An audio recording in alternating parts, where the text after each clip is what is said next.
ഇത് മാരുതി സുസുക്കിയുടെ എർട്ടിഗയാണ്. ഇന്ത്യയിൽ ഏറ്റവും കൂടുതൽ വിൽക്കുന്ന MPVകളിലൊന്ന്. അപ്പോൾ MPV എന്ന് പറഞ്ഞാൽ ഇന്ത്യക്കാർക്ക് ഒന്നുകിൽ എർട്ടിഗ അല്ലെങ്കിൽ ഇന്നോവയാണ്. അപ്പോൾ ഗോ പോലുള്ള വണ്ടികളെ മാറ്റി നിർത്തിയാലും ഡ്രൈവർ ഉണ്ട്, അതല്ലെങ്കിൽ ഹെക്ടറിൻ്റെ 7 സീറ്റർ 6 സീറ്ററൊക്കെ തന്നെ ഉണ്ട്. എന്നിരുന്നാൽ കൂടി എർട്ടിഗയ്ക്ക് നേരത്തിൽ നല്ലൊരു സ്ഥാനമുണ്ട്. ഇപ്പോൾ ആ സ്ഥാനത്തിൻ്റെ കാര്യം പറയുമ്പോൾ ഇപ്പോൾ സെയിൽസ് ആയിട്ട് നോക്കിയാൽ ആദ്യ കുറച്ച് നമ്പറുകളിൽ മാരുതിയുടെ പേരുകളാണെങ്കിൽ കൂടി അതിനിടയ്ക്ക് ഈ ഒരു എർട്ടിഗയുടെ പേര് കാണാം. XL6 എന്ന് പറഞ്ഞാൽ കുറച്ചുകൂടി മോഡേൺ ഒരു മോഡൽ കൂടി എർട്ടിഗയ്ക്ക് ഉണ്ട്. അപ്പോൾ 2019 ഈ വണ്ടി വന്നപ്പോൾ നമ്മൾ ഷോറൂമിൽ പോയിട്ട് വാക്ക് അറൗണ്ട് നടത്തിയിട്ടുണ്ട്. അപ്പോൾ അതേ വണ്ടി തന്നെയാണിത്. അപ്പോൾ കുറേ അധികം ആളുകളുടെ ആവശ്യപ്രകാരം ഈ ഒരു എർട്ടിഗ നമ്മൾ ഒന്നുകൂടി വീഡിയോ ചെയ്യണം.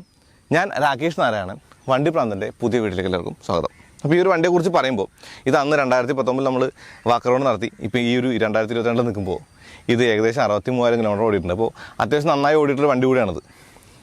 ഇനി കഴിഞ്ഞ 2 ന്യൂ ഇയറുകളിലും ഞാനൊരു ലക്ഷറി വണ്ടി കൊണ്ടുവരാൻ നോക്കി. പക്ഷേ ഇത്തവണ ഒരു ചേഞ്ചിന് വേണ്ടിയിട്ട് ജനകീയമായ ഒരു വണ്ടി കൊണ്ടുവരണമെന്ന് എനിക്ക് ഒരു നിർബന്ധമുണ്ടായിരുന്നു.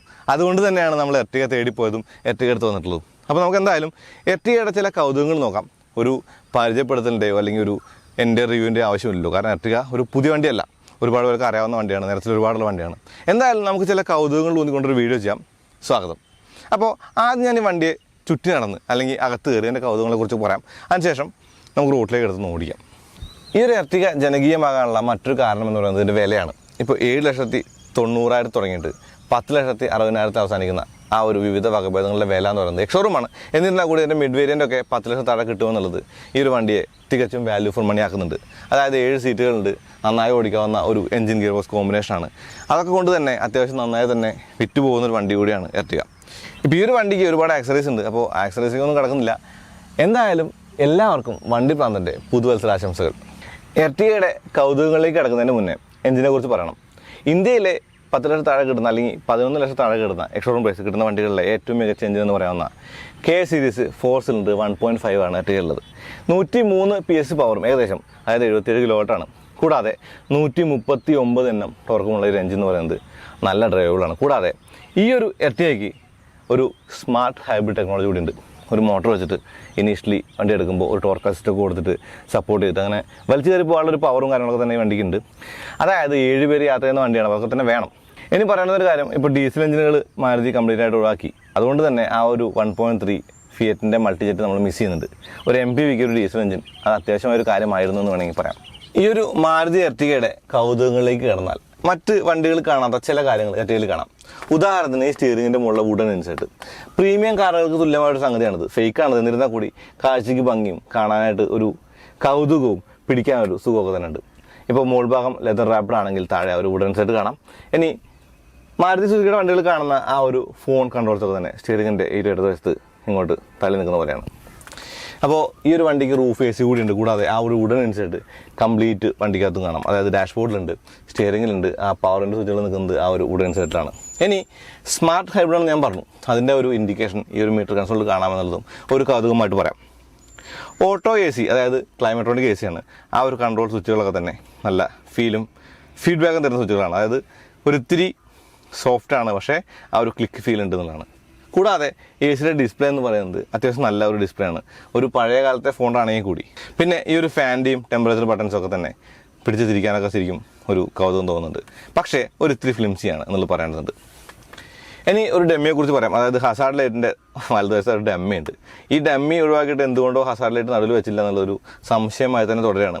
പിന്നെ ഈ ഫ്ലോട്ടിംഗ് സ്ക്രീൻ എന്ന് പറയുന്നത് മാരുതിയിലെ മറ്റു കാറുകൾ കാണുന്ന ആ ഒരു മീഡിയ നാവിഗേഷൻ സ്ക്രീൻ തന്നെയാണ്. അത്യാവശ്യം റെസ്പോൺസീവുള്ള സ്ക്രീനാണത്. ഇനി ഓട്ടോ ഡിമ്മിങ് ഇല്ല, മാനുവൽ ഡിമ്മിങ് തന്നെയാണ്. അപ്പോൾ ഈ വണ്ടിക്കകത്ത് ഇരിക്കുമ്പോൾ നമുക്കൊരു കമാൻഡിങ് വ്യൂ ഉണ്ട് എന്നുള്ളതും ഒരു നല്ല കാര്യമായിട്ട് പറയാം. ഇനി ഒരു കൗതുകമായിട്ട് പറയുന്നത് ഒരു ട്യൂട്ടർ ഉണ്ട് ഈ ഒരു A പില്ലറിൽ, അതും ഒരു കൗതുകമാണ്.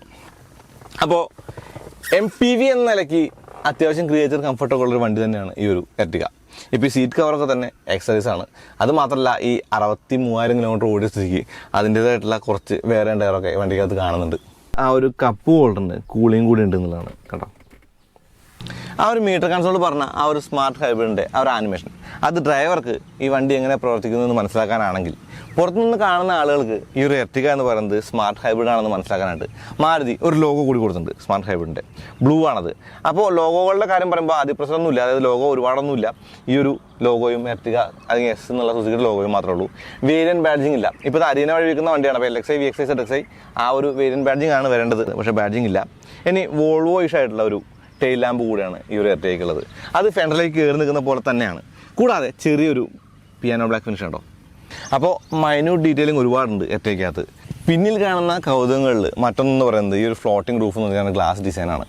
അപ്പോൾ 3 റോ സീറ്റുകളുടെ വണ്ടി ആയതുകൊണ്ട് തന്നെ അകത്തേക്ക് വെളിച്ചം വീശാനായിട്ട് ഈ ഒരു റോ സഹായിക്കും, അതായത് ഈ ഒരു ഗ്ലാസ് സഹായിക്കും. ഇനി ആക്സസറീസിൻ്റെ കാര്യത്തിൽ ഒരു ചെറിയ കൗതുകം പറയാം. ഈ ഒരു റെയിൻ ഗാർഡ് കണ്ടില്ലേ, അത് 2 ഡോറുകൾക്ക് മാത്രമല്ല, ഈ ഒരു കുഞ്ഞ് ഗ്ലാസ്സിന് കൂടി വെച്ചിട്ടുണ്ട് എന്നുള്ളതാണ്. ഈ എർട്ടിഗയുടെ മിഡിൽ റോ എന്ന് പറയുന്നത് തികച്ചും കംഫർട്ടബിളായിട്ടിരിക്കാവുന്ന സീറ്റാണ്. അതായത് ബാക്ക് ആൻഡ് ഫോർത്ത് അഡ്ജസ്റ്റ് ചെയ്യാം, റിക്ലൈൻ ചെയ്യാം, അപ്പോൾ ചാരി കിടന്ന് യാത്ര ചെയ്യാൻ പറ്റും. കൂടാതെ 3rd റോയിൽ കുറച്ച് വലിയ ആളാണെങ്കിൽ ഈ മിഡിൽ റോയിലെ ആളൊന്ന് അഡ്ജസ്റ്റ് ചെയ്താൽ അത്യാവശ്യം കാലൊക്കെ മുട്ടാതെ ഇരുന്ന് യാത്ര ചെയ്യാൻ പറ്റുന്നതാണ്. അപ്പോൾ നല്ല ഹെഡ്റൂമാണ്. നല്ല ഹെഡ്റൂം എന്ന് പറയുമ്പോൾ ഈ AC യുടെ ഈ ഒരു വെൻറ്റുകളൊക്കെ തന്നെ പ്ലേസ് ചെയ്തിട്ടുള്ളത് പില്ലറിൻ്റെ മുകളിലായതുകൊണ്ട് ഈ ഒരു ഹെഡ്റൂമിന് അത് ബാധിക്കുന്നില്ല. അതുകൊണ്ട് നല്ല ഹെഡ്റൂം ഉണ്ട്, നല്ല തൈ സപ്പോർട്ട് ഉണ്ട്, നല്ല ലെഗ് റൂം ഉണ്ട്. ഇപ്പോൾ ഒരു ഹമ്പൊന്നും ഇല്ലാത്തതുകൊണ്ട് അത്യാവശ്യം നന്നായി തന്നെ ഇരിക്കാൻ പറ്റും 3 പേർക്ക്. ഈ എർട്ടിഗയുടെ മുൻവശത്തിനുമുണ്ട് കൗതുകം. ആ കൗതുകം എന്ന് പറയുന്നത് ഗ്രില്ലും ഹെഡ്ലാമ്പും തമ്മിലുള്ള ആ ഒരു എന്താ പറയുക, ആ ഒരു അന്തർധാരയാണ്.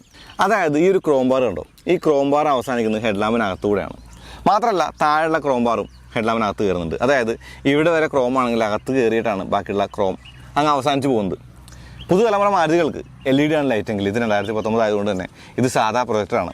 പക്ഷേ കാറുകളുടേത് പോലുള്ളൊരു നിർമ്മിതിയാണ് ഈ ഒരു എർട്ടിഗ. അതായത് ഒരു മോണോക്കോക്ക് MPV ആണ്. അപ്പോൾ ഡ്രൈവബിലിറ്റിക്ക് ആ ഒരു ഗുണമുണ്ട്.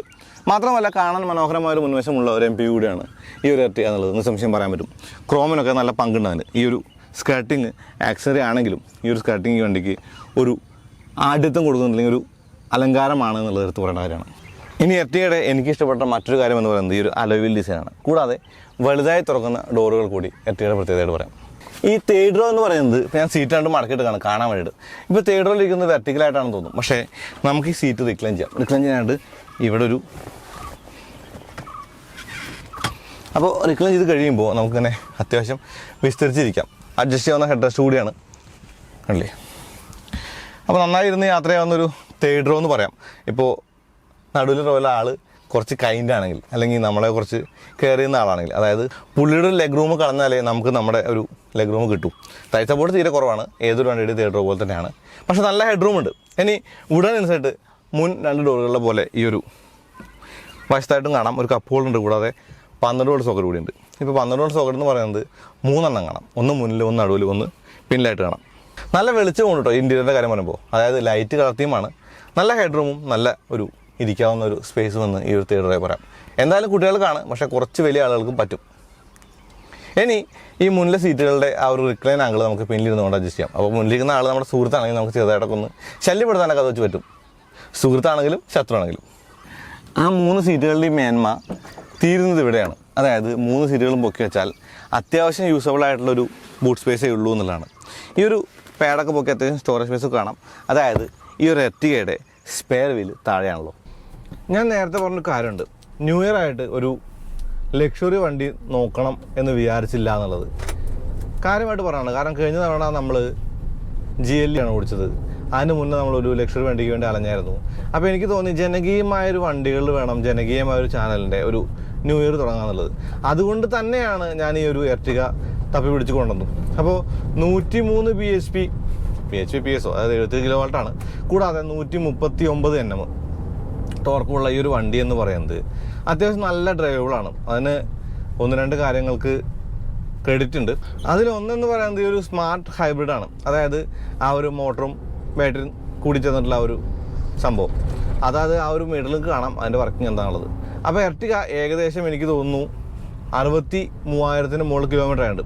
അപ്പോൾ ആ ഒരു കിലോമീറ്റർ ആയ ഒരു വണ്ടി എന്ന നിലയ്ക്ക് ചെറിയ ചെറിയ റാറ്റ്ലിംഗ് എല്ലാം ഉണ്ട് അകത്ത്. എന്നിരുന്നാൽ കൂടി അത്യാവശ്യം നന്നായി തന്നെ കൊണ്ടുനടക്കാൻ പറ്റുന്നൊരു വണ്ടി എന്ന നിലയ്ക്ക് തന്നെയാണ് ഇത്രയും കിലോമീറ്റർ ഓടിയിട്ട് ഈ വണ്ടി ഞാൻ കാണുന്നത്. അതായത് ഇത്രയും കിലോമീറ്റർ ഓടിയിട്ടും എന്ന് പറയാനുള്ള കാര്യം എന്ന് പറയുന്നത് ഒരു ടെസ്റ്റ് വണ്ടിയാണ്. ഓടിച്ചിട്ടുള്ള ആളുകളൊന്നും തന്നെ ഒരേപോലെ ആളുകളായിരിക്കില്ല, പല ആളുകളുടെ കൈ മറിഞ്ഞ് പോയിട്ടുള്ള വണ്ടിയല്ലേ. അപ്പോൾ അതിൻ്റെതായിട്ട് ഗുണങ്ങൾ കാണാനുണ്ട്. അപ്പോൾ സ്റ്റിയറിംഗിലാണെങ്കിലും കാര്യമായിട്ടുള്ള പ്രശ്നങ്ങളോ അടിയോ എന്നുള്ള കാര്യങ്ങളൊന്നുമില്ല. ഇപ്പോൾ നന്നായി സർവീസ് ചെയ്യുന്ന വണ്ടിയാണെന്നുള്ളത് മറ്റൊരു കാര്യമാണ്. എന്നിരുന്നാൽ കൂടി അപ്പോൾ ഇതിൻ്റെ സസ്പെൻഷൻ മികച്ചതാണ്. അപ്പോൾ ഒരു MPV എന്ന നിലയ്ക്ക് ആളുകൾ യാത്ര ചെയ്യുന്ന വണ്ടി എന്ന നിലയ്ക്ക് സസ്പെൻഷൻ്റെ കാര്യം എടുത്തു പറയേണ്ടതാണ്. നല്ല മികച്ച സസ്പെൻഷനാണ് എർട്ടിഗയ്ക്കുള്ളത്. കൂടാതെ 1.5 ലിറ്റർ എഞ്ചിൻ്റെ ആ ഒരു പെർഫോമൻസ് ആണ് മികച്ചത്. ഇതിന് ഓട്ടോമാറ്റിക് മോഡലുണ്ട്, CNG മോഡലുണ്ട്. ഓട്ടോമാറ്റിക് മോഡൽ എന്ന് പറയുന്നത് ടോർക്ക് കൺവെർട്ടർ 4 സ്പീഡാണ്. പക്ഷേ ഈ ഒരു 5 സ്പീഡാണ് MPV എന്ന നിലയ്ക്ക് എനിക്ക് കുറച്ചുകൂടി സൂട്ടബിൾ ആയിട്ട് തോന്നിയത്. അതിന് കാരണം എന്ന് പറയുന്നത് MPV എന്ന വണ്ടി എന്ന് പറയുന്നത് തന്നെ മൾട്ടി പർപ്പസ് വെഹിക്കിളാണ്. മിക്കവാറും 7 പേർക്ക് യാത്ര ചെയ്യുന്ന ഒരു വണ്ടിയാണ്. അപ്പോൾ ആ ഒരു വണ്ടിക്ക് അത് കുറച്ചുകൂടി കൺട്രോളബിൾ ആയിട്ട് ഓടിക്കാവുന്ന ഒരു കാര്യമായിട്ട് ഈ ഒരു മാനുവലിനെ കാണാം. ഇനി ഗിയർ ഷിഫ്റ്റൊക്കെ തികച്ചും സ്ലിക്ക് ഷിഫ്റ്റാണ്. ഒരു നോച്ചിനെസ്സോ അങ്ങനെയുള്ള കാര്യങ്ങളൊന്നും തന്നെ ഇല്ല. ഇപ്പോൾ ഞാൻ നേരത്തെ പറഞ്ഞ പോലെ 7,90,000 മുതൽ 10,60,000 വരെയുള്ള പല വകഭേദങ്ങളുടെ വിലകളുള്ള പല വേരിയൻ്റുള്ള ഈ വണ്ടിക്ക് അത്യാവശ്യം നല്ല ക്രിയേഷൻ കംഫർട്ട് ഉണ്ട് എന്നുള്ളതാണ് സംഭവം. വില ഒരു മുഖ്യ ഘടകമാണ്. കാരണം ഇപ്പോൾ 2 MPVകൾ തമ്മിലുള്ള സംഭവം ശരിയാണ്, അത് വലിയ വണ്ടിയാണ്, വലിയ എഞ്ചിനുള്ള വണ്ടിയാണ്, ഡീസൽ എഞ്ചിനുള്ള വണ്ടിയാണ്. പക്ഷേ എന്നിരുന്നാൽ കൂടി ഈ ഒരു വില വ്യത്യാസം എന്ന് പറയുന്നത് ഇപ്പോൾ ഒരു 7 സീറ്റർ വണ്ടി ഒക്കേഷണലി 7 സീറ്റും ബാക്കിയുള്ള സമയത്ത് 5 സീറ്റുമാണ് വേണ്ടതെങ്കിൽ, വലിയ ഓട്ടമൊന്നും ഇല്ല എങ്കിൽ എനിക്ക് തോന്നുന്നു പെട്രോൾ അടിച്ചു ഓടാം തക്കവണ്ണം മികച്ചൊരു വണ്ടി എന്ന നിലയ്ക്ക് നേരത്തെ കാണാം. ഇപ്പോൾ നല്ല ഗിയർ ഷിഫ്റ്റും നല്ല സ്റ്റിയറിങ്ങും അത്യാവശ്യം നല്ല ഫ്യൂൽ എഫിഷ്യൻസിയും, ഇപ്പോൾ ഏകദേശം ഒരു 18 കിലോമീറ്റർ അടുത്തുള്ള ഫ്യൂൽ എഫിഷ്യൻസി ഉണ്ട് ഈ ഒരു സ്മാർട്ട് ഹൈബ്രിഡ് ടെക്നോളജിയിലുണ്ട്. കൂടാതെ നല്ല റൈഡ് ക്വാളിറ്റി ഉള്ളൊരു വണ്ടി എന്ന നിലയ്ക്ക് എർട്ടിഗയ്ക്ക് തികച്ചും ഒരു സ്ഥാനം നമ്മുടെ റോഡിലുണ്ട്. അപ്പോൾ മികച്ചൊരു വണ്ടിയാണ് എർട്ടിഗ. അപ്പോൾ ന്യൂ ഇയർ ആയിട്ട് നമ്മൾ തിരഞ്ഞെടുത്ത വണ്ടിക്ക് മോശം പറയാൻ പറ്റില്ല. നല്ല ബ്രേക്കുകളാണ്, മുന്നിൽ ഡിസ്കും ബാക്കിൽ ഡ്രമ്മും തന്നെയാണ്. ചവിട്ടിയെടുത്ത് നിൽക്കുന്ന ഒരു ഫീലൊക്കെ തന്നെ തരുന്നുണ്ട്. ഇപ്പോൾ ഈ ഒരു സ്ക്രീൻ മാത്രം കുറച്ച് പഴയതാണെന്ന് തോന്നിയത്, വണ്ടി മൊത്തം പഴയതാണ്, അതുകൊണ്ടാണത്. അപ്പോൾ 2 വർഷം പഴക്കമുള്ള വണ്ടി, 2 വർഷത്തിൽ കൂടുതൽ പഴക്കമുള്ള വണ്ടി എന്തുകൊണ്ട് ഓടിച്ചു എന്ന് ചോദിച്ചാൽ എനിക്ക് തോന്നുന്നു നമ്മൾ കുറച്ചുകൂടി ഒരു യൂസർ എക്സ്പീരിയൻസ് അല്ലെങ്കിൽ കുറച്ചും കൂടി ഒരു ആളുകൾക്ക് ഗുണം ചെയ്യുക കുറച്ചധികം ഓടിയ വണ്ടി ഓടിക്കുമ്പോഴാണ്. അപ്പോൾ പുതുതായി വന്ന വണ്ടിയല്ല അത്, 2 വർഷം പഴക്കമുള്ള വണ്ടിയാണ്. അപ്പോൾ ആ ഒരു പഴക്കമൊന്നും ഈ വണ്ടിയിൽ കാണുന്നില്ല എന്നുള്ളത് മികച്ചൊരു കാര്യമായിട്ട് പറയാം. അപ്പോൾ നല്ല എൻജിൻ ഗിയർ ബോക്സ് കോമ്പിനേഷനുള്ള, നല്ല സ്റ്റിയറിംഗ് ഉള്ള, നല്ല സീറ്റിംഗ് കപ്പാസിറ്റി എന്ന് എടുത്ത് പറയാനുള്ള കാര്യം സീറ്റിംഗ് ചെയ്യാനുള്ള ഒരു സുഖം തന്നെയാണ്. ഒരു വണ്ടി എന്ന നിലയ്ക്ക് എർട്ടിഗയ്ക്ക് അത്യാവശ്യം നല്ലൊരു സ്ഥാനമുണ്ട്. ഇപ്പോൾ ഒരു MPV നോക്കുന്ന ആളുടെ ആദ്യത്തെ ഒരു കാര്യം എന്ന് പറയുന്നത് റിലയബിലിറ്റി ആയിരിക്കും. അതായത് MPV എന്ന് പറയുന്നത് തന്നെ മൾട്ടിപർപ്പസ് വെഹിക്കിളാണ്. അപ്പോൾ അത്യാവശ്യം കാര്യമായിട്ട് ഓടിക്കണം, അത്യാവശ്യം ഒരു അബ്യൂസൊക്കെ എടുക്കണം. കൂടാതെ സർവീസൊന്നും വലിയ പ്രശ്നം വരരുത്, കുറച്ചുകൂടി ഒരു ഈസിനെസ് വേണം യൂസ് ചെയ്യാനായിട്ട്. അങ്ങനെയൊക്കെ ആണെങ്കിൽ എനിക്ക് തോന്നുന്നു എർട്ടിഗ നല്ലൊരു വണ്ടിയായിട്ട് തന്നെ തുടരുകയാണ്. അതിന് കാരണം എന്ന് പറയുന്നത് മാരുതിയുടെ സർവീസ് നെറ്റ്വർക്കും കൂടാതെ ഈ 1.5 ലിറ്റർ എഞ്ചിൻ്റെ റിലയബിലിറ്റിയും കാര്യങ്ങളൊക്കെ തന്നെയാണ്. അപ്പോൾ എല്ലാം കൊണ്ടും മികച്ചൊരു വണ്ടി എന്ന നിലയ്ക്ക് എർട്ടിഗ കാണാമെന്ന് തോന്നുന്നു. 2 വർഷങ്ങൾക്ക് ഇപ്പുറം കാര്യമായിട്ട് റാറ്റ്ലിംഗ് ഇല്ലാത്ത, എന്നാൽ റാറ്റ്ലിംഗ് ഉണ്ട്, ഇല്ലെന്ന് പറയുന്നില്ല, മാരുതിയായിട്ടുള്ള എല്ലാ റാറ്റ്ലിംഗും ഉണ്ട്. കാര്യമായിട്ട് റാറ്റ്ലിംഗ് ഇല്ലാത്ത, വലിയ അലവസരങ്ങളൊന്നും ഇല്ലാതെ ഓടിച്ചുകൊണ്ട് നടക്കാവുന്ന വണ്ടി എന്ന നിലയ്ക്കൊക്കെ എർട്ടിഗ അത്യാവശ്യം മികച്ചൊരു ചോയ്സായിട്ട് നിലകൊള്ളുന്നുണ്ട്. അപ്പോൾ ഹാപ്പി ന്യൂ ഇയർ എന്നുകൂടി പറയുകയാണ്. അതായത് നമ്മൾ ന്യൂ ഇയർ തിരഞ്ഞെടുത്ത വണ്ടി അത്യാവശ്യം നല്ലൊരു വണ്ടിയാണെന്നുള്ളത് ഒരു സന്തോഷം തരുന്നുണ്ട്. 6,300 RPM 6,400 RPM റെഡ് ലൈൻ ചെയ്യണത്. അത് റെഡ് ലൈൻ മാർക്ക് ചെയ്തതാണ്. റെഡ് ലൈനിലേക്ക് എത്തുമ്പോൾ എഞ്ചിൻ്റെ സൗണ്ട് തികച്ചും ഓഡിബിൾ ആണ് എന്നുള്ളത് വേണമെങ്കിൽ ഒരു പോരായ്മയായിട്ടൊക്കെ പറയാം. പക്ഷേ അതൊരു വലിയ പ്രശ്നമൊന്നുമല്ല. ഈ 1.5 ലിറ്റർ എഞ്ചിൻ്റെ സൗണ്ട് സ്വീറ്റാണ് കേൾക്കാനായിട്ട്. ഇപ്പോൾ നമ്മൾ പല വണ്ടികളിലും പറഞ്ഞിട്ടുണ്ടല്ലോ. അപ്പോൾ അത്രയൊക്കെ ഉള്ളൂ. നല്ലൊരു വണ്ടിയാണ് എർട്ടിഗ. ഇപ്പോൾ 63,000 പുറത്ത് കിലോമീറ്റർ ഓടിയിട്ടുള്ള വണ്ടി എന്ന നിലയ്ക്ക് അത് ശരിക്കും റിലവൻ്റ് ആണ്. അപ്പോൾ അത്രയൊക്കെ ഉള്ളൂ. അപ്പോൾ അതുപോലെ ഒരു വീഡിയോ ഉപയോഗപ്പെടുന്നതിന് കരുതാണ്. അതായത് പുതിയ വർഷമാണ്, പുതിയ വീഡിയോസ് വരികയാണ്, പുതിയ കാര്യങ്ങൾ ചെയ്യുകയാണ്. അപ്പോൾ അതുപോലെ ഒരു വീഡിയോ ഉപയോഗപ്പെടുന്നതിന് കരുതാണ്. അങ്ങനെ ചാനൽ സബ്സ്ക്രൈബ് ചെയ്യാൻ മറക്കരുത്. ഞാൻ വലിയ കാര്യമായിട്ട് കുന്തളിപ്പ് കാണിച്ച് ഓടിക്കാത്തൊരു MPV ആയതുകൊണ്ടാണ്. സിറ്റി യൂസും അല്ലെങ്കിൽ എന്താ പറയുക ഹൈവേ യൂസും അല്ലെങ്കിൽ 6 പേര് 7 പേര് ഇരുന്ന് യാത്ര ചെയ്യുന്ന ഒരു വണ്ടി എന്ന നിലയ്ക്ക് ഒരിക്കലും ചവിട്ടി പൊളിച്ച് ഓടിക്കേണ്ട ഒരു അവസ്ഥ വരുന്നില്ലല്ലോ, അൺലെസ് കുറച്ച് അർജൻറ്റായിട്ട് ഓടിക്കുക അല്ലാണ്ട്. അപ്പോൾ അടുത്ത വീഡിയോ വീണ്ടും വരാം. അതിലേക്ക് നന്ദി, നമസ്കാരം.